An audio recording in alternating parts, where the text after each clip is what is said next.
जी, आज जो टॉपिक है वो क्या है आपके पास इंडस्ट्रियल वाटर इफ्लुएंट। ठीक है जी, इंडस्ट्रियल वाटर का जो इफ्लुएंट होते हैं कि इंडस्ट्रीज जो वाटर अपनी केमिकल्स की प्रोडक्शन के बाद रिलीज करती हैं, these are called industrial waste effluent कहलाता है। The finish products in any chemical related manufacturing industries जो होती है फिनिशिंग प्रोडक्ट के बाद, चीजें बनाने के बाद आपके पास पता है लेदर टेनरीज जो आपके पास चमड़ा साथी की इंडस्ट्री होती है, fertiliser, oil refineries, petrochemicals, textile, paper pulp and paper board, rubber products, agrochemicals, leather products, etc. are always accompanied by some byproducts and waste effluents। क्या होता है, ये तमाम जो आपके पास फैक्ट्रीज होती हैं ये प्रोडक्ट बनाने के साथ साथ इनका बाय प्रोडक्ट भी बनता है। ठीक है, बाय प्रोडक्ट होता है, प्रोडक्ट नहीं होता लेकिन इक्वली इंपॉर्टेंट होता है, एंड वेस्ट इफ्लुएंट्स अपने अंदर से क्या करते हैं, रिलीज करती हैं। The waste products may be in the form of waste heat. अब ये वेस्ट प्रोडक्ट जो होती है वो हीट फॉर्म में भी हो सकती है, स्मोक फॉर्म में भी हो सकती है, ठीक है, सॉलिड भी हो सकता है और वेस्ट वाटर इफ्लुएंट भी हो सकता है। द इंडस्ट्रियल वेस्ट पोल्यूटेंट्स में कंटेन, अब इसमें क्या होता है जी, हैवी मेटल्स मौजूद होते हैं जैसे लेड, कैडमियम, क्रोमियम, मर्क्यूरी, इंस्टाटीन, stannous, oil, grease, mineral acids. ठीक है, तमाम इंक्लूड होते हैं।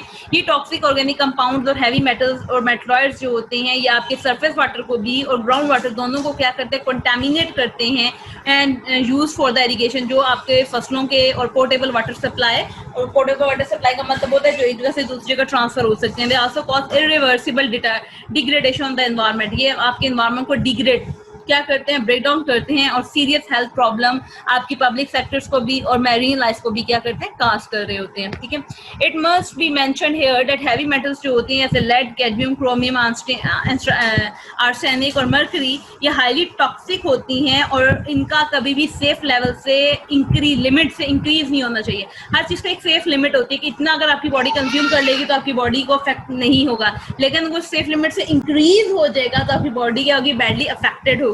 They have accumulated effect, आपके इंजेक्शन थ्रू फूड, आपके फूड के थ्रू चले जाते हैं water and cause various health problem, और आपकी बॉडी में बहुत सारी प्रॉब्लम काज करती हैं जैसे एनीमिया हो सकता है, खून की कमी हो सकती है, किडनी डिजीज हो सकती है, गुर्दे खराब हो सकते हैं, नर्वस डिसऑर्डर, दिमाग की बीमारियां हो सकती है और हाई ब्लड प्रेशर। आजकल ये कॉमन बीमारियां हो गई हैं क्योंकि हम जो पानी पी रहे हैं वो साफ नहीं है।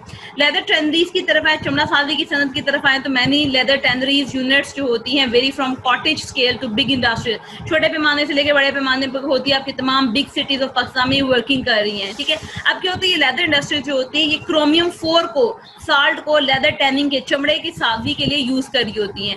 दे are produce good variety of exportable leather, कहते हैं एक तो लेदर बड़ा अच्छा से आपके पास जो एक्सपोर्ट किया जा सकता है, लेकिन जहां पे अच्छा लेदर प्रोड्यूस कर रहा है वहां पे क्या होता है, ये यूनिट्स आपके बड़ी वजह बन रही हैं किसकी, क्रोमियम 4 की, यानी कि क्रोमियम 4 जो होता है ये waste water treatment reducing into trivalent. अब क्या होता है, क्रोमियम 4 वाटर में जा रहा होता है, हम लोग क्या करते हैं, ये टेनरीज क्या करती हैं, आपके क्रोमियम 4 को कन्वर्ट कर देती हैं, रिड्यूस कर देती है किसमें, क्रोमियम 3 के अंदर, क्रोमियम 3 के अंदर। ठीक है, और उसकी अल्कलाइन प्रेसिपिटेशन हो जाती है, CrOH थ्राइव। The effluent are discharge onto the open land और put into the sewerage system, ये ओपन लैंड्स में चले जाता है, सेवरेज सिस्टम्स में आप इसको क्या कर देते हो, सीवरेज सिस्टम में चला जाता है। These industries are the big source of chromium 4 pollution. अब कहता है आपकी जो क्रोमियम 4 की जो पोल्यूशन है वो बेसिकली लेदर टैनरीज की वजह से होती है, और ये क्रोमियम 4 जो होता है ये हाई टॉक्सिक होता है और ये कैंसर काजिंग होता है। फैक्टर कौन से अफेक्ट करते हैं आपकी क्वालिटी ऑफ लाइफ को, the term dissolve oxygen, biochemical oxygen demand and chemical oxygen demand frequently use in measuring the quality of water.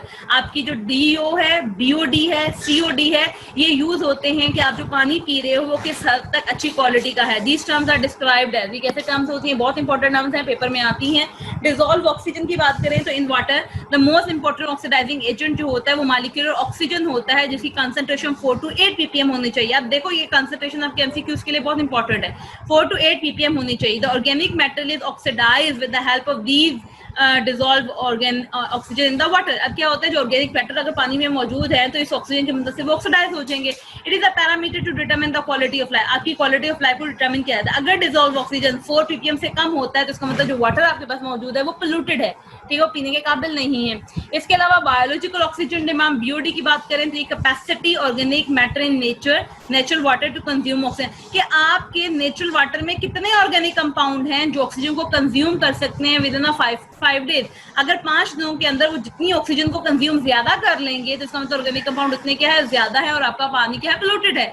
The value of BOD is amount of oxygen consume as result of biological, क्या होता है जी, biological oxidation होती है। अगर इसमें organic metals आप कह सकते हो बैक्टीरिया वगैरह मौजूद होंगे तो वो क्या करेंगे, ज्यादा से ज्यादा ऑक्सीजन को कंज्यूम करेंगे। The oxidation reaction is catalysed by, अब ये जो ऑक्सीडेशन रिएक्शन होता है ये माइक्रो ऑर्गेनिज्म कैटालाइज करते हैं जो नेचुरल वाटर में पहले से मौजूद होते हैं। इसको क्या किया जाता है जी, मेजर किया जाता है experimentally the concentration of oxygen at the beginning and the end of, पहले स्टार्टिंग में देख लिया जाता है कि आपके पानी की कंसंट्रेशन कितनी है ऑक्सीजन की, और फिर 5 दिनों के बाद दोबारा देख लिया जाता है, ठीक है जी। इन विच जो sealed water sample is maintain in the dark at a constant temperature, इसमें क्या कहते हैं, आप जो होते हैं वो टेम्परेचर को डार्क उसमें रखते हो, ठीक है जी, जिसमें लाइट नहीं होती, और टेम्परेचर यहाँ पे 20 से 25 डिग्री, टेस्ट सैंपल को मैंने बात की है, ठीक है जी। केमिकल ऑक्सीजन डिमांड की बात करें तो organic contents of water which consume oxygen during chemical, अब कहते हैं अब आपका ऑक्सीजन केमिकल ऑक्सीडेशन के रिजल्ट में कंज्यूम हो रहा है, ठीक है जी। The oxygen demand of water can be determine directly by treating, आप क्या कहते हैं जी, हमने चेक करना है तो हम डायरेक्टली आपका जो वाटर होता है ट्रीट करते हैं डाइक्रोमेटाइन Cr2O729 which is powerful oxidizing agent, एक strong oxidizing agent है। The organic matter in water is oxidized while the remaining dichromate is determined टाइट्रीमेट्रिकली, ठीक है। जो ऑर्गेनिक मेटल जो वाटर में होती है वो ऑक्सीडाइज हो जाते हैं ऑर्गेनिक मेटल, और जो पीछे डाइक्रोमेट होता है हम उसे टाइट्रेशन के थ्रू जो होता है मेजर कर लेते हैं। Value of COD is directly measure of chemical oxidation of metal in water, कि आपके मेटल में कितनी ऑक्सीडेशन हो रही है, ठीक है जी। तो हम इसे क्या कर सकते हैं, मेजर कर सकते हैं। High value of COD will indicate, जितना COD की वैल्यू ज्यादा होगी उतना आपका वाटर ज्यादा क्या होगा, पोल्यूटेड होगा, ठीक है जी। प्यूरिफिकेशन ऑफ वाटर की तरफ आए तो the surface of ground water is normally जो होता है जो ड्रिंकिंग अदर डोमेस्टिक यूजेस के लिए आप यूज कर रहे होते हो, तो जो quality of untreated surface of ground water जो होता है वो वेरी करता है place to place. Ground water जो होता है वो ज्यादा अच्छा क्लीन हो सकता है as compare to surface water, क्योंकि सरफेस वाटर पे आपको पता है ज्यादा पोल्यूशन होती है as compare to ground water, जमीन के अंदर जो पानी होता है। Depend upon the quality it may or may not need further treatment, ये डिपेंड करता है कि ये इसे ट्रीट होना भी चाहिए या नहीं होना चाहिए, ये ह्यूमन कंजप्शन के लिए फिट है या नहीं है। Surface water however is invariably contaminated and required treatment to make it portable. कहते हैं जो सरफेस वाटर होता है उसमें कंटामिनेशन की क्वांटिटी जो होती है वो डिफरेंट होती है, ठीक है, और इसको ट्रीटमेंट की जरूरत होती है, और ताकि ये ह्यूमन कंजप्शन के लिए क्या हो सके, यूटिलाइज हो सके। Raw water is treated to remove all the, raw water जो होता है उसे ट्रीट किया जाता है to remove all the foreign materials and make it useful. कहते हैं रॉ वाटर जो होता है, जो गंदा पोल्यूटेड वाटर होता है, इससे तमाम फॉरेन मटेरियल्स क्या होंगे, इसमें हैवी मेटल्स होंगी या कंटामिनेटेड दूसरे एलिमेंट्स होंगे, ताकि उन्हें रिमूव किया जा सके और ड्रिंकिंग और दूसरे डोमेस्टिक पर्पस के लिए यूज करें। Treatment is carried out in various stages, इसमें ट्रीटमेंट डिफरेंट स्टेजेस होती हैं। First of aeration to settle suspended matter, सबसे पहला प्रोसेस जो होता है वो एरिएशन होता है, जिसमें हम सस्पेंडेड जो आपके पानी के ऊपर चीजें तैरी होती हैं उन्हें क्या करते हैं, सस्पेंडेड करते हैं, सेटल करते हैं। फिर कोगुलेशन की जाती है कि अगर छोटे पार्टिकल्स उन्हें coagulate, what the mean of coagulation, जैसे देखा होगा अपने अंडे को जब बॉयल करते हो तो उसका व्हाइट जो पार्ट होता है, जो लिक्विड होता है, वो थोड़ी देर में कोगुलेट हो जाता है, जम जाता है। सस्पेंडिंग मेटल्स को प्रेसिपिटेशन की जाती है जिससे आप सॉलिड मेटल्स को रिमूव करते हो। And finally the treatment with chlorine, और फिर क्लोरीन के साथ ट्रीट किया जाता है जिससे आप वायरस से बैक्टीरिया मार देते हो। आपने देखा होगा आपके घर में अगर वाटर सीवरेज का पानी आ रहा हो वाटर सप्लाई का, तो सम टाइम उसमें से खास किस्म की स्मेल आ रही होती है केमिकल की, that is chlorine for the removal of viruses and bacteria. First of all aeration की तरफ आते हैं तो क्वालिटी ऑफ रॉ वाटर पहला प्रोसेस होता है, उससे एरिएशन से इम्प्रूव किया जाता है। इस प्रोसेस में air is pass through water to remove the dissolve, इसमें आप क्या करते हो, एयर को पास करवाते हो ताकि वो आपके पानी में मौजूद जो डिजॉल्व गैसेस हुए हैं सच एज फाउल स्मेल, जिसकी गंदी स्मेल आ रही है, H2S हाइड्रोजन सल्फाइड है, ऑर्गेनो सल्फर कंपाउंड्स है, एंड वोलेटाइल ऑर्गेनिक कंपाउंड्स है, इन सबको वो क्या कर सके, रिमूव कर सके। Some of the organic metals in the raw water which could be easily oxidise with air produce CO2 in the aeration process. कहते कुछ ऑर्गेनिक मेटल्स जो होते हैं आपके पास अगर रॉ मटेरियल में मौजूद हैं तो वो ऑक्सीडाइज हो जाते हैं और कार्बन डाइऑक्साइड प्रोड्यूस करते हैं इस एरिएशन प्रोसेस के जरिए। The remaining portion of the organic matter if necessary are remove by passing over, अगर मजीद इसमें ऑर्गेनिक मैटर है तो हम इसे एक्टिवेटेड कार्बन के ऊपर से गुजारते हैं। एक्टिवेटेड कार्बन आपको पता है, जैसे एक्टिवेटेड चारकोल आपने पढ़ा था। एरिएशन जो होता है process also produce water soluble, वो आयरन को आयरन 3 में कन्वर्ट कर देता है, which is then forms insoluble iron hydroxide and can be removed as a solid, और solid form में क्या हो जाता है, रिमूव हो जाता है। Aeration also improve the oxygen level of raw material, aeration जो होता है ये आपके ऑक्सीजन लेवल को भी क्या कर रहा होता है, इम्प्रूव कर रहा होता है। तो ये सेकंड प्रोसेस हम क्या करते हैं, कोगुलेशन करते हैं। कोगुलेट सस्पेंडेड पार्टिकल जो होते हैं उन्हें और present in the colloidal form in raw water remove by coagulation. आप क्या करते हो, सस्पेंडेड जो खड़े पार्टिकल होते हैं जो डिसॉल्व नहीं हो रहे होते हैं कोगुलेशन प्रोसेस के थ्रू सेपरेट करते हैं। कोगुलेशन क्या होता है, the coagulation such as aluminium sulphate और alum is added to the raw water. आप क्या करते हो, इसमें एल्यूमिनियम सल्फेट या अलम आपको पता है फटकरी को कहते हैं, घरों में भी आप लोग कॉमनली यूज करते हैं कि पानी को अगर साफ करना तो फटकरी यूज कर लेते हो, ठीक है। अलम इज द फटकरी विच कॉज द प्रेसिपिटेशन। और आपने देखा होगा जब आप इसमें फटकरी डालते हो तो थोड़ी देर बाद जितनी भी मिट्टी के ज़रात होते हैं वो एक जगह जाके इकट्ठे हो जाते हैं। तो एल्यूमिनियम हाइड्रोक्साइड जो होता है प्रेसिपिटेट व्हेन अलम इज एडेड। अगर आप अलम डालते हो तो इसमें अगर एल्यूमिनियम हाइड्रोक्साइड मौजूद होगा तो वो क्या हो जाएगा, प्रेसिपिटेटेड हो जाएगा इन अल्कलाइन मीडिया के अंदर। जैसे K2SO4 है, .Al2SO4 ट्राइस है, .24H2 है। आप इसमें क्या डालोगे, this is formula of alum, K2SO4 .Al2SO4 thrice and 24 water molecule, ये पेपर में आता है MCQs। प्लस इसमें कैल्शियम हाइड्रोक्साइड डाला है, ठीक है जी। तो ये क्या बन जाएगा, कैल्शियम सल्फेट बन जाएगा। एल्यूमिनियम हाइड्रोक्साइड के प्रेसिपिटेट फॉर्म में इनको क्या कर देगा, सेपरेट कर देगा। Many suspended particle get absorb on the surface of gelatinous. अब क्या होते हैं, ये जो एल्यूमिनियम हाइड्रोक्साइड बना है आपके पास, दिस वन, ये क्या है आपके पास, ये जो वाला, ये आपके पास क्या है, जेलिटिशियस है, जेली लाइक है। ये क्या करता है, बहुत सारे सस्पेंडेड पार्टिकल्स को अपने अंदर डिसॉल्व कर देता है। Ferric sulphides are also commonly used as a coagulant. इसके अलावा हम फेरिक यानी कि आयरन के साल्ट को भी यूज करते हैं कोगुलेंट का, लेकिन अब इसका प्रॉब्लम क्या है, but that difficult to handle, इनको हैंडल करना बहुत मुश्किल है, because an insoluble ferric oxide is produce, क्योंकि जब हम इसे वाटर में डालते हैं तो फेरिक ऑक्साइड प्रोड्यूस कर देता है जिसकी pH 3.0 से लेकर 13.0 तक होती है, जिसे क्या होता है, आपका पानी या तो एसिडिक बन जाता है या बहुत ज्यादा अल्कलाइन हो जाता है, which is not fit for drinking purposes. The process of coagulation can be remove more than 80% of the, अब कहते हैं इस प्रोसेस के थ्रू 80% से ज्यादा जो सस्पेंडेड पार्टिकल्स होते हैं वो रिमूव हो जाते हैं in the raw material. The surface of ground water में also contain calcium and magnesium salt. आपके सरफेस ऊपर वाले पानी में, पानी जमीन के ऊपर वाले पानी में और ग्राउंड वाटर में जो होता है ये तो कैल्शियम मैग्नीशियम मौजूद होता है जो आपके पानी को हार्ड करता है। ये आप लोगों ने hard water and soft water पढ़ के आ रहे हो, ठीक है जी। अब क्या होता है, ये हार्ड वाटर जो होता है इसको ट्रीट किया जाता है, आपने ये ट्रीटमेंट प्रोसेस में कैल्शियम और मैग्नीशियम के आयंस को इनको क्या होता है, ट्रीट किया जाता है। मैं डिटेल में नहीं जाऊंगी क्योंकि आप लोगों ने 10th क्लास में पढ़ के आ रहे हो कि permanently hard water and temporary hard water किस वजह से हो रहे होते हैं, क्लोराइड्स की एंड सल्फाइड्स की वजह से, ठीक है।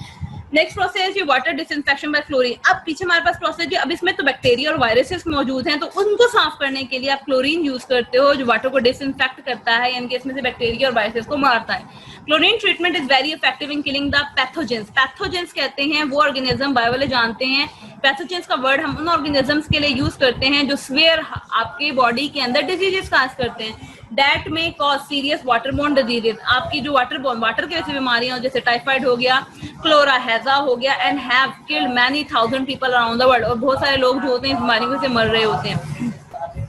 The most common use disinfectant agent is hypolus acid। आपका जो most commonly disinfectant agent है वो क्या है, hypolus acid है, HOCl है। This neutral covalent compound kills microorganism readily by passing through their cell membrane। ये neutral covalent compound जो होता है ये आपके organisms को kill करता है। कैसे करता है, इनकी cell membrane के अंदर घुस जाता है। जो cell membrane के अंदर घुसेगा तो cell membrane उनकी बस्ट कर जाएगी और organism की डेथ हो जाएगी।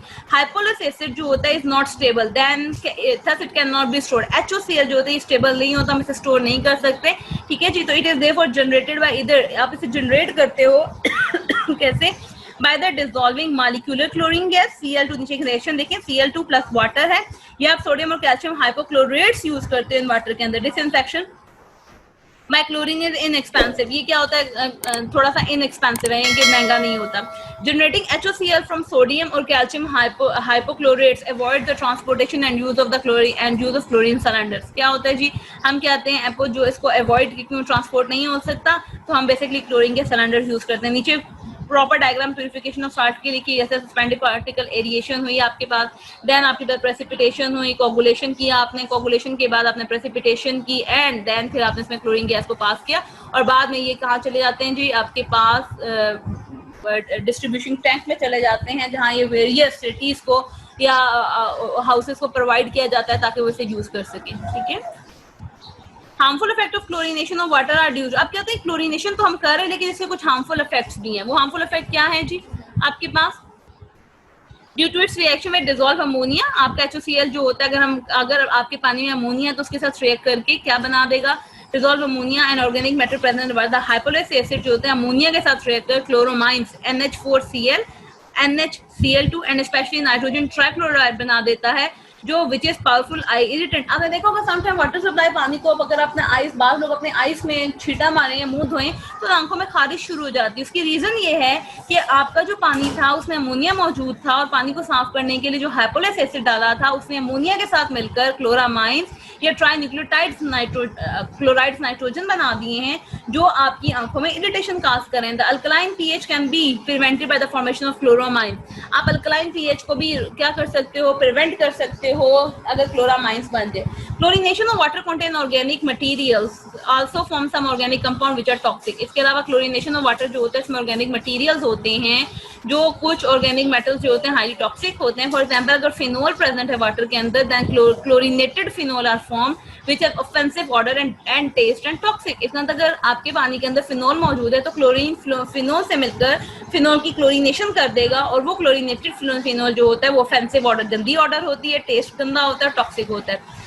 इसके अलावा क्लोरोफॉर्म भी बन सकता है अगर हाइपोलस एसिड रिएक्ट करते हैं ऑर्गेनिक मेटल्स के साथ, ह्यूमिक एसिड्स के साथ वाटर में डिसॉल्व है। ये क्लोरोफॉर्म जो होता है आपके लिवर में सस्पेंडेड हो जाता है और कैंसर काज करता है and also negative reproduction.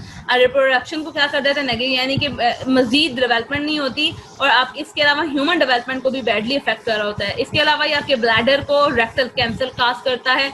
Drinking water अगर आप ऐसा पानी पी लो तो आपका ब्लैडर मसाना जिसे कहते हैं, ठीक है, जो रेक्टल कैंसर बेसिकली ये आपके इंटेस्टाइनल प्रॉब्लम काज करता है।